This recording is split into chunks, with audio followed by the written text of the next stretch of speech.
प्रभात विद्यार्थियों, आज हम नई संजीवनी का पाठ 9 निवेदिता पढ़ेंगे। सबसे पहले निवेदिता का जन्म कहाँ हुआ? निवेदिता का जन्म 28 अक्टूबर 1867 ईस्वी में उत्तरी आयरलैंड के एक छोटे से नगर अल्स्टर में हुआ। इनका पूरा नाम क्या था? मूल नाम पूरा नाम क्या था? Margaret Elizabeth Nobel. इनके पिता जी क्रांतिकारी विचारों के थे और इनकी माताजी ईश्वर की ओर ध्यान लगाने वाली महिला थी। इनकी माताजी ने ईश्वर से प्रार्थना की थी कि अगर मेरी संतान सकुशल पैदा हुई तो मैं उसे ईश्वर के चरणों में अर्पित कर दूंगी। इनके पिताजी बचपन में ही चल बसे, इसीलिए इनका जो बचपन था वो कठिनाइयों से भरा था।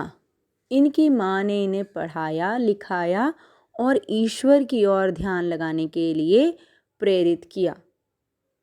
इनके अपने गुरु से प्रथम भेंट हुई 1895 ईस्वी में लंदन में। जब 1896 में दोबारा उनसे मिली तो उनके विचारों से बहुत ज़्यादा प्रभावित हुई और इन्होंने उनको अपना गुरु बना लिया। स्वामी विवेकानंद जी ने इन्हें दीक्षा देते हुए कहा कि भारत से प्यार करो, भारतीयों की सेवा करो। बस यही सुनकर इन्होंने भारत की सेवा का व्रत लिया और 1898 ईस्वी में भारत में आई।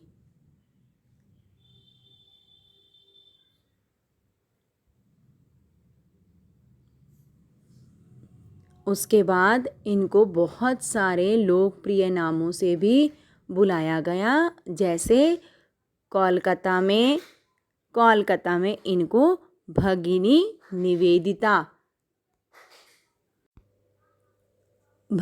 निवेदिता के नाम से अरविंद घोष जी ने बुलाया और रविंद्रनाथ ठाकुर जी ने इन्हें लोक माता कहकर बुलाया।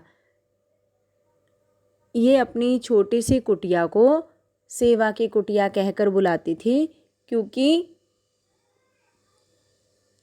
हर किसी की वहाँ पे सेवा होती थी।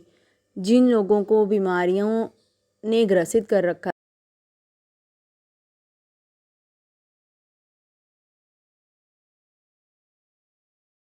जिन्हें इनके बारे में कहा था कि अनेक लोग सेवा करते देखे गए हैं।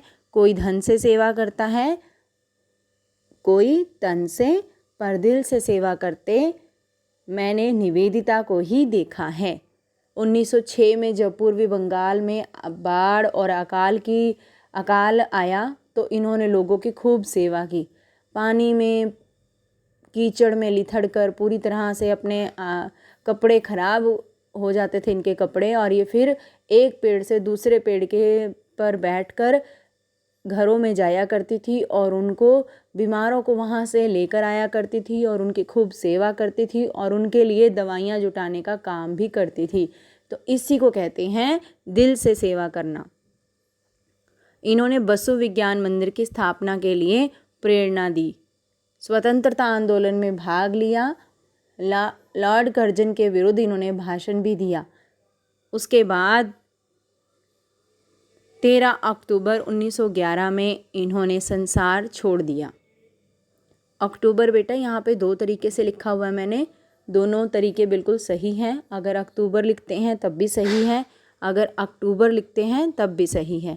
तो आपने ये चैप्टर को बहुत अच्छे से रीडिंग करनी है और उसके बाद आपने इसमें से नए शब्द को अंडरलाइन करके आपके अपनी फेयर नोटबुक में लिखना है और शब्द अर्थ भी फेयर नोटबुक में लिखने हैं।